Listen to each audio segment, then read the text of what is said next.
Hello बच्चों, आप सभी का वेलकम है तनु क्लासेस 8 को में। कैसे हैं आप लोग? उम्मीद करते हैं आप लोग अच्छे होंगे, स्वस्थ होंगे और बहुत ही अच्छे से पढ़ाई कर रहे होंगे। प्यारे बच्चों, आज की वीडियो में हम लोग शुरू करने जा रहे हैं 12th क्लास हिस्ट्री का यानी कि इतिहास का 8th चैप्टर जिसका नाम है किसान, जमींदार और राज्य। उसी का जो है आज हम लोग दूसरा वीडियो लेके आए हैं यानी कि ये पार्ट 2 है। इससे पहले हम लोग एक वीडियो इसका कंप्लीट कर चुके हैं पार्ट 1, जो भी नहीं देखे होंगे उसको प्लीज जरूर देख लीजिएगा। चलिए शुरू करते हैं। थोड़ा सा आपको इंट्रोडक्शन दे देते हैं जैसे कि इस चैप्टर में प्यारे बच्चों हम लोग पढ़ते क्या है। जैसे चैप्टर का नाम है किसान, जमींदार और राज। तो मुगल साम्राज्य में यानी कि जब यहाँ पर मुगल सल्तनत था, जब यहाँ पर मुगल काल था, तो उस वक्त में किसानों की स्थिति क्या थी, जमींदारों की स्थिति क्या थी, राज्य यानी कि राजाओं की स्थिति क्या थी, उस वक्त में मजदूरों की स्थिति क्या थी, उन्हीं के बारे में यहाँ पर पढ़ते हैं। ठीक है, तो प्यारे बच्चों कल जो है हम लोग आपको अच्छे से बताए थे कि इनको पढ़ने के लिए एक किताब पढ़ते हैं जिस किताब का नाम है, आप सबको पता होगा, आइन ए अकबरी। क्या था किताब का नाम? आइन ए, ध्यान से सुनिएगा, आइन ए अकबरी। ये क्या था? किताब का नाम था। इसके लेखक का नाम क्या है प्यारे बच्चों? तो इसके लेखक का नाम है अबुल फजल, है ना, अबुल फजल। तो इस किताब को हम लोग पढ़ते हैं, क्यों पढ़ते हैं प्यारे बच्चों? ताकि जब यहाँ पर मुगल सल्तनत था, जब यहाँ पर मुगल सल्तनत था, उस वक्त में किसानों की, राजाओं की, जमींदारों की, महिलाओं की क्या स्थिति थी, किस तरीके से प्रशासन चलता था, उन्हीं चीज को देखते हैं। तो ये जो आइन ए अकबरी किताब है वो किस भाषा में लिखा गया है अगर पूछा जाए तो? फारसी भाषा में। किस भाषा में? फारसी भाषा में। अच्छा, एक और किताब था जिसका नाम है अकबरनामा, और अकबरनामा का भी जो रचनाकार है प्यारे बच्चों वो कौन था? तो अकबरनामा का जो लेखक है वो भी था अबुल फजल। और इस किताब को टोटल 3 भाग में बांटा गया है, एक भाग, 2 भाग और तीसरा भाग। और तीसरा भाग को हम लोग आइन ए अकबरी कहते थे, और आइन ए अकबरी को टोटल 5 भागों में बांटा गया था। याद रखिएगा, अकबरनामा को 3 भाग, आइन ए अकबरी को 5 भाग। ठीक, चलो एक और चीज आपको बता देते हैं कि मुगल काल में किसानों के लिए कई नामों का इस्तेमाल किया जाता था। जैसे आप सबको पता होगा मुगल काल में किसान को क्या क्या कहा जाता था? तो सबसे पहले किसान को कहा जाता था रैयत मुगल काल में, फिर कहा जाता था मुजारियन, ध्यान से सुनिएगा, फिर एक और नाम क्या था? मुजारियन, और एक नाम क्या था? एक था रैयत, एक था मुजारियन, और एक नाम था प्यारे बच्चों आसामी। क्या नाम था? आसामी। तो मुगल काल में किसानों को अनेक नामों से बुलाया जाता था, जैसे कि रैयत बुलाया जाता था, इसका भी मतलब किसान होता है, मुजारियन का भी मतलब किसान होता है, आसामी का भी मतलब किसान होता है। तो इसको आप अच्छे से देख लिए होंगे। अब हम लोग चैप्टर की शुरुआत करते हैं, बहुत ही मजेदार है। आज इस वीडियो में हम लोग पार्ट 2 में प्यारे बच्चों पढ़ेंगे मुगल काल में फसल यानी कि फसलों की भरमार। ये जो है हम थोड़ा सा आपको पढ़ाए थे कल भी, लेकिन आज थोड़ा और डिटेल में पढ़ेंगे और चीजों को थोड़ा ज्यादा समझने का प्रयास करेंगे, और ये बहुत इंपॉर्टेंट भी है। तो प्लीज आप मेरी बातों को ध्यान से सुनिएगा, सारी चीजें आपको समझ में आएंगी। ठीक है, चलो। तो मुगल काल में जो फसल है यानी कि फसलों की जो भरमार थी, किस किस प्रकार की फसल होती थी, कौन सी मौसम में होती थी? देखिए, पतझड़ मौसम में जो है वहां पर खड़ी फसल होती थी, तथा बसंत मौसम में वहां पर रबी फसल की खेती की जाती थी। याद रखिएगा, मुगल काल में पतझड़ मौसम में खड़ी फसल और बसंत मौसम में रबी फसल की खेती होती थी। ठीक, अधिकतर जगहों पर साल में 2 फसलें उगाई जाती थी, यानी कि ज्यादातर जगहों पर एक साल में 2 फसल उगाई जाती थी। जैसे एक साल में अभी धान कोई कर लिया, कोई मक्का कर लिया, तो ठीक वैसे ही मुगल काल जब यहाँ पर था तो उस वक्त में ज्यादातर जगहों पर साल में जो है 2 फसल उगाई जाती थी। और जहां पर बारिश या सिंचाई सुविधा ज्यादा होती थी, यानी कि जहां पर अगर बारिश या फिर कोई सिंचाई व्यवस्था अगर वहां पर ज्यादा होता था, तो जिसकी वजह से वहां जो है 3 फसल उगाया जाता था। समझ गए? तो ज्यादातर जगहों पर 2 ही फसल उगाया जाता था, लेकिन अगर कहीं पर जमीन उपजाऊ होती थी, अगर सिंचाई व्यवस्था बहुत अच्छा था, अगर वहां पर बारिश ज्यादा होती थी, तो इसकी वजह से वहां पर एक साल में 3 फसल उगाई जाती थी। अगला देखिए, आइन ए अकबरी। ये क्या है? किताब का नाम है। इसी को हम लोग शॉर्ट में क्या कहते हैं? आइन कहते हैं। एनसीईआरटी में जो है आइन ए अकबरी को आइन कहा गया है, याद रखिएगा। ठीक है, आइन ए अकबरी से हमें जानकारी मिलता है कि मुगल प्रांत आगरा में, प्रांत का मतलब आपको हम बताए थे शहर, प्रांत का मतलब क्या होता है बच्चों? शहर, या फिर प्रांत का मतलब नगर कह सकते हैं, प्रांत का मतलब हम लोग राज्य भी कह सकते हैं। ठीक है, तो मुगल साम्राज्य का, मुगल का जो शहर था आगरा, वहां पर टोटल 39 किस्म की फसलें उगाई जाती थी। कितनी? 39 किस्म की। ये कहां पर लिखा हुआ है? आइन ए अकबरी जो किताब है, जो कि अबुल फजल के द्वारा लिखा गया है, तो उस किताब में लिखा गया है कि मुगल प्रांत यानी कि मुगल का जो मुगल साम्राज्य का जो शहर था, जो कि था आगरा, जहां पर ताजमहल है, तो उस शहर में टोटल जो फसलें उगाई जाती थी वो 39 किस्म की, यानी कि 39 प्रकार की फसलें उगाई जाती थी। ऑब्जेक्टिव में आपको पूछा जाता है। फिर बात करते हैं दिल्ली शहर में। दिल्ली शहर में टोटल 43 किस्म की फसलें उगाई जाती थी। और बात करें अगर बंगाल में, तो बंगाल में केवल चावल की, यहां पर सिर्फ चावल की बात हो रही है, तो यहां पर सिर्फ चावल की 50 किस्म की फसलें पैदा की जाती थी। कितने? 50।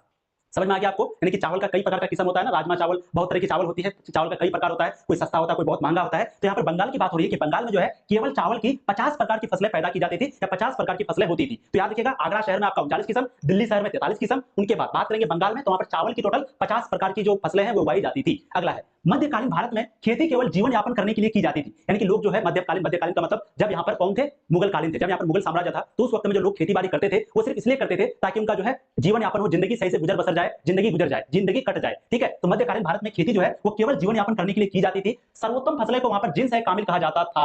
आपको बहुत इंपॉर्टेंट ये पॉइंट कल बताए थे, पूछा जाता है कि बताओ मुगल काल में जो सर्वोत्तम फसल है, सर्वोत्तम फसल का मतलब जो सबसे अच्छा फसल है, उस फसल को क्या कहा जाता है? तो मुगल काल में जो सबसे अच्छा फसल है, जो जिसकी क्वालिटी बहुत बेस्ट है, उस प्रकार के फसल को कहा जाता था जिन्स ए कामिल। क्या कहा जाता था? जिन्स ए कामिल। तो याद रखिएगा, सबसे अच्छा जो फसल होता था मुगल काल में उसको जिन्स ए कामिल कहा जाता था। जैसे अगर हम लोग बोलेंगे कि आज के दिन जो मक्का का खेती है, जो पटास का खेती है, वो बहुत अच्छा होता है, तो उस फसल को क्या कहेंगे? जिन्स ए कामिल, मतलब सर्वोत्तम फसल। ठीक है, तो सर्वोत्तम फसल को जिन्स ए कामिल कहा जाता था। और मुगल राज्य में किसानों को ऐसी फसलों की खेती करने के लिए कहा जाता था क्योंकि इनसे राज्यों को ज्यादा आय प्राप्त होती थी, क्योंकि ये सर्वोत्तम जो फसल है जिसको जिन्स कामिल कहा जाता है। और मुगल काल जब यहाँ पर था तो उस वक्त में किसानों को जो है कहा जाता था कि आप भी जो है ना, ये जो सर्वोत्तम फसल है, जो जिन्स कामिल फसल है, इसी को उगाइए, इसी को लगाइए। क्यों? क्योंकि इनसे जो राज्य है, जो उस वक्त के राजा थे, उनको ज्यादा इनकम प्राप्त होती थी। ठीक है, वेरी गुड। अब आगे देखिए प्यारे बच्चों, कपास तथा गन्ने जैसे फसलों के, ध्यान से सुनिएगा, कपास तथा गन्ने जैसे फसलों को जिन्स कामिल फसल मानी जाती थी। यानी कि इसका मतलब हुआ कि कपास और ये गन्ना, ये दोनों की जो फसल है वो बहुत ज्यादा होती थी उस वक्त में, और इनका कीमत भी उस वक्त में बहुत ज्यादा था, जिसकी वजह से इनको क्या कहा गया? जिन्स कामिल फसल। ठीक है, तिलहन तथा दलहन जैसी नकदी फसलों की भी पैदावार होती थी, है ना, ये आपका होती लिखा हुआ है। यानी कि तिलहन और दलहन, ये कौन सा फसल है? ये आपका नकदी फसल है और इन फसलों को भी जो है पैदावार मुगल काल के समय में होती थी। आगे देखिए,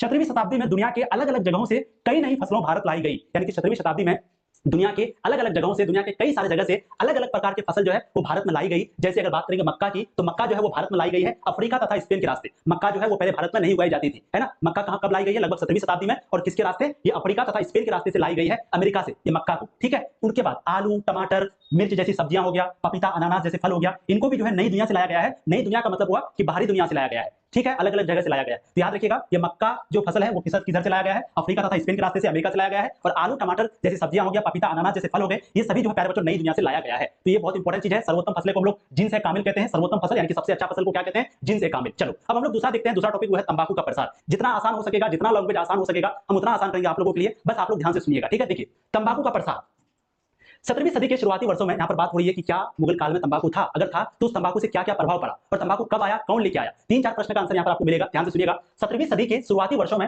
तंबाकू का पौधा नई दुनिया से, नई दुनिया का मतलब बाहरी देशों से, नई दुनिया का मतलब भारत के बाहर से, ठीक है? नई दुनिया से सबसे पहले भारत के दक्षिण भाग में पुर्तगालियों द्वारा लाया गया था। तो आपको पूछा जाएगा कि तंबाकू किसके द्वारा लाया गया था? तो तंबाकू जो है वो लाया गया था पुर्तगालियों के द्वारा। कहां पर? दक्षिण भाग में, यानी कि भारत का दक्षिण भाग में नई दुनिया से तंबाकू का जो पौधा है वो लाया गया था पुर्तगालियों के द्वारा। किसके द्वारा? पुर्तगालियों के द्वारा। कब? 17वीं शताब्दी में। 17वीं शताब्दी में जब यहाँ पर अकबर का शासनकाल का लास्ट अंतिम दिन चल रहा था, यानी कि अकबर जो है वो कब राजा बने थे प्यारे बच्चों? 1556 में, ठीक है? और वो कब खत्म हुए थे? 1605 में। 1605 में जो है अकबर का शासनकाल खत्म हो गया था। तो ये जो ये लाया गया था, तंबाकू लाया गया था, वो लाया गया था 1604 में, यानी कि बिल्कुल लास्ट साल में, जब उसका शासन खत्म होने वाला था अकबर का, उसी समय जो है यहाँ पर तंबाकू को लाया गया था। अब थोड़ा सा कहानी इंटरेस्टिंग है, ध्यान से सुनिएगा। तो ये तो समझ में आ गया कौन लाया था? पुर्तगाली लाया था दक्षिण भाग में भारत का। अब आगे देखिए, अकबर ने एक बार हुक्के में तंबाकू पी। हुक्का क्या होता है? तो हुक्का जैसे आप लोग देखते होंगे, एक पाइप लगा हुआ होता है इस प्रकार का, ऐसे करके, है ना? और एक मटका जैसा रखा होता है, उस पाइप को मुंह में लगा के लोग जो है हुक्का पीते हैं और धुआं छोड़ते हैं, आप देखे होंगे, ठीक है? तो अकबर ने जो है वो एक बार हुक्का में तंबाकू पी। कब पिया था? 1604 में, जब यहाँ पर पहली बार तंबाकू आया था। उसके बाद जब जब अकबर हुक्के में तंबाकू रखकर पीने लगे तो उनको जो है अजीब लगा। किसको? अकबर को। लेकिन फिर भी वह 2-3 बार हुक्के से धुआं खींचा। उसको अजीब लगा, लेकिन फिर भी वो हुक्के से 2-3 बार धुआं को खींचा, अपने अंदर ताना, ठीक है? इसके बाद उन्होंने तंबाकू के गुण दोषों का परीक्षण करवाया और फिर उन्होंने गुण दोष यानी कि तंबाकू के क्या-क्या फायदे हैं, क्या-क्या नुकसान है, इनका जो है अकबर ने पता लगाया, ठीक है? फिर जब उनको सारी चीजों के बारे में पता लगा तो फिर उन्होंने जो है तंबाकू और कभी नहीं पिया। फिर जो अकबर है वो तंबाकू छोड़ दिया। पहली बार जब आया था वो पिया, कोशिश भी किया, उनको अजीब भी लगा, लेकिन 2-3 बार पिया। फिर देखा कि शायद ये कोई प्रॉब्लम ना करे, तो परीक्षण करवाया और उनका क्या फायदा, क्या घाटा, सब कुछ देखा। फिर इनको ज्यादा घाटा लगा तो फिर उन्होंने क्या किया? तंबाकू को छोड़ दिया। अब ये तो तंबाकू को छोड़ दिया, लेकिन आगे देखिए, लेकिन इसी के बाद मुगल सल्तनत में तंबाकू पीने की जो लत है वो बढ़ने लगी, क्योंकि अकबर जब राजा पीने लगा तो लोग अब धीरे-धीरे तंबाकू का सेवन करने लगे, तंबाकू का जो प्रयोग है वो लोग करने लगे। इसीलिए कहा जाता है कि तंबाकू की शुरुआत किसने करी थी? तंबाकू किसने शुरू किया था? तो वो किया था अकबर ने, इसीलिए कहा जाता है, ठीक है? लेकिन इसी के बाद मुगल काल में सल्तनत में तंबाकू पीने की जो लत है वो बढ़ने लगी और जहांगीर जो है इस तेजी से फैलती हुई तंबाकू पर पाबंदी लगाए, मगर यह पाबंदी बेअसर साबित हुआ। और जहांगीर जो था उसके बाद जो राजा बना जहांगीर, क्योंकि इनका शासनकाल कब? 1604 में तंबाकू लाया और ये लाया तो पुर्तगाली, लेकिन ये सेवन प्रयोग किया और ये 1605 में इसका शासन हो गया खत्म। उनके बाद बना जहांगीर, तो पूरा जिम्मेदारी किस पर आ गया? जहांगीर पर आ गया, जो दूसरा राजा बना जहांगीर, ठीक है? तो फिर जब जहांगीर देखा कि ये बहुत तेजी से फैल रहा है तो उन्होंने क्या किया? इसको बैंड करने का, इनको जो है बंद करने का, प्रतिबंध लगाने का कोशिश किया, लेकिन ये बेअसर हुआ, ये नहीं हो पाया, बैंड नहीं लगा। लोग छुप-छुप करके घर में इधर-उधर पीने लगे और पूरे भारत में तंबाकू की खेती और ज्यादा बढ़ गई। अब लोग जो है तंबाकू की खेती भी करने लगे और आज हम लोग देखते हैं कि आज पूरे भारत में तंबाकू की लत जो है वो अत्यधिक फैली हुई है और आज हम लोग देखते हैं कि जो तंबाकू है वो पूरे भारत में बहुत ही ज्यादा हो रही है, बहुत ही ज्यादा।